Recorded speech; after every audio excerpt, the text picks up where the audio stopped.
Things we do for pets.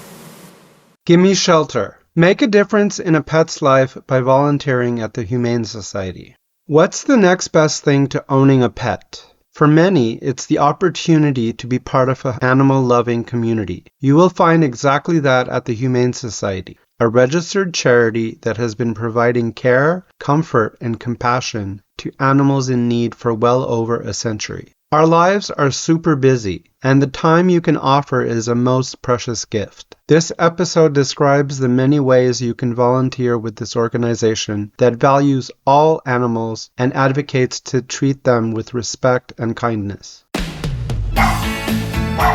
Things we do for pets by wavepets.ca.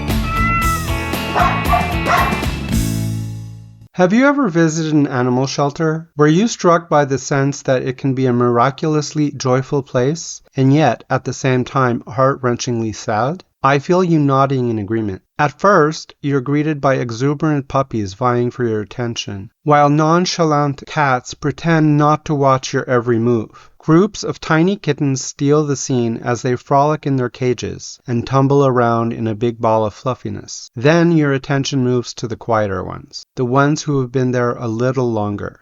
Some of them may be a little older or have gone through physical ordeals or, through no fault of their own, have been labeled as less desirable. You have to wonder if those pleading eyes are trying to tell you that you might be their last chance for a forever home. If these critters don't firm up your resolve to adopt every single one of them, consider the next best thing, the option of helping out as a volunteer. You can make a difference in these animals' lives. In Canada, the shelters you will visit are for the most part run by the Humane Society, a registered charity that has been providing care, comfort, and compassion to animals in need for well over a century. The Humane Society is part of Humane Canada, the largest community of animal welfare organizations in Canada. It is made up of 170 provincial societies for the prevention of cruelty to animals, SPCAs, along with the Humane Societies. These organizations value all animals and advocate to treat them with respect and kindness. Their raison d'être is to keep pets and families together through a variety of community support services, such as emergency sheltering, adoptions, caring for lost pets, feral cat management programs, animal transfers, food distribution, humane education, animal advocacy, and spay and neuter services. According to a recent report published by Humane Canada, more than 58,000 cats and around 20,000 dogs took refuge in animal shelters during 2020. These shelters also took in 11,000 animals of other species. These included small mammals, like mice, guinea pigs, and rabbits, and more exotic pets, like parrots, pythons, and tortoises. It surprised me to learn that approximately 400 kittens are born every day on Toronto streets during the spring and summer. With the help of ID tags, microchip identification, advanced alert networks, and social media, 28% of shelter dogs and 5% of cats were successfully reclaimed by their owners. That's an amazing record. But the most common outcome for surrendered pets in shelters is adoption, at the rate of 70% for cats and 45% for dogs. Thank your deity of choice that at the heart of this charity is the commitment to minimize euthanasia to the most necessary, humane instances. We have talked and written about animal adoption and rescue in another episode. For the record, in my opinion, it cannot be talked about enough. But today's focus is more about hanging at the shelter without being arrested for loitering. If you can spare a few hours each week, consider the worthy cause of volunteering. It's the next best thing to owning your own pet. If, for whatever reason, you are not quite ready or able to make the commitment to a permanent adoption, volunteering at the Humane Society is a great way to be around animals, make new friends, share your skills, and learn new ones. Volunteers are essential for the Humane Society to carry out its mission and provide quality care for the animals. As long as you're at least 14 years old and pass the admission assessment, there are lots of ways to contribute. Things we do for pets. You might be surprised at all the ways you can contribute to the well-being of pets and operational excellence at the Humane Society. Let's look at some. If an animal needs extra attention or medical treatment, a foster parent can offer a temporary home to provide around-the-clock care. This does require experience with pets, and even a medical background in some cases. There are folks who have been filling this need for many years, taking in numerous pets at the same time. The challenge here is to not become so emotionally involved that you want to keep them all. Kitten feeding. This job has the highest cuteness factor of all. It may not seem like a lot, but bottle feeding the newborns can be time-consuming.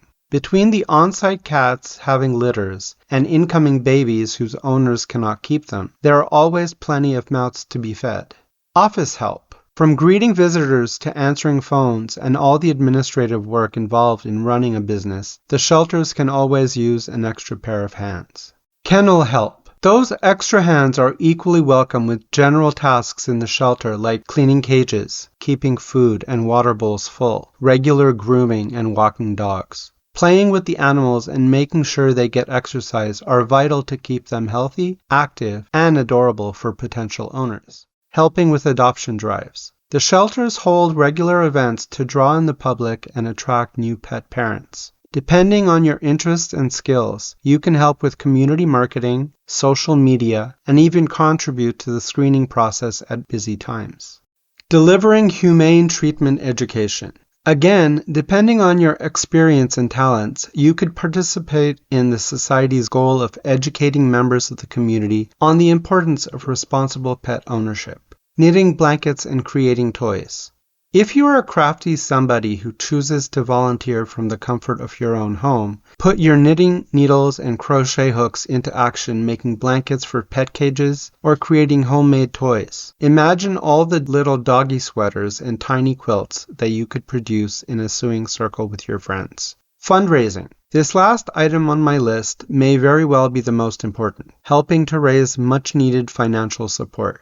The Humane Society is a charitable organization that relies on sponsorships and community donations. Joining like-minded people in coming up with and implementing new ways to inspire giving can be a pleasant social interaction for a very good cause. Getting back to the requirements and process I mentioned, you can start at the minimum age of 14. At that age, you would be ready to take part in the Youth Volunteer Program. This is a special opportunity for young people between 14 and 18 who want to make a difference in the lives of animals. Youth volunteers usually help with camp programming throughout the year, where they can gain experience in leading groups of children, handling companion animals, and learning about animal care and welfare. Participating in this program is a great way to also build life skills. Being dependable, trustworthy, and punctual are 3 traits that every employer you ever work for will value.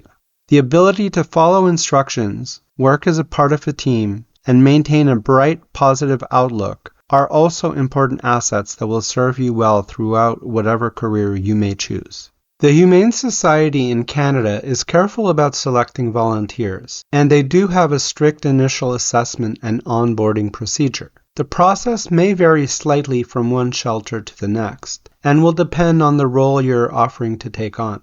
First, you must be at least 18 years old, except for the Youth Volunteer Program. All candidates need to submit an application form and pass a phone interview. This meeting allows them to assess your skills and temperament in order to match you with the most suitable assignment.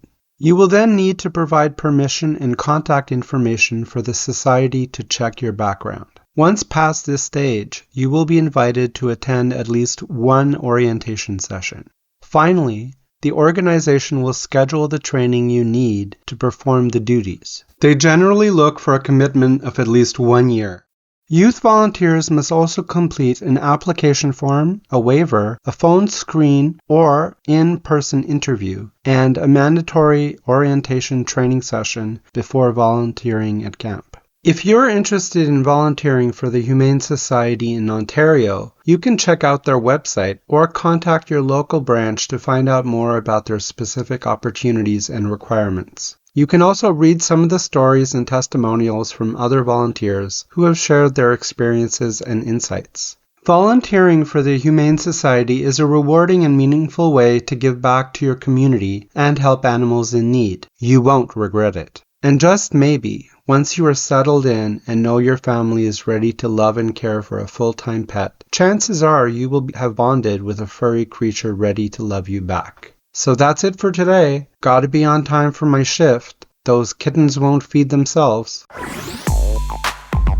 For articles and related links, please visit wavepets.ca.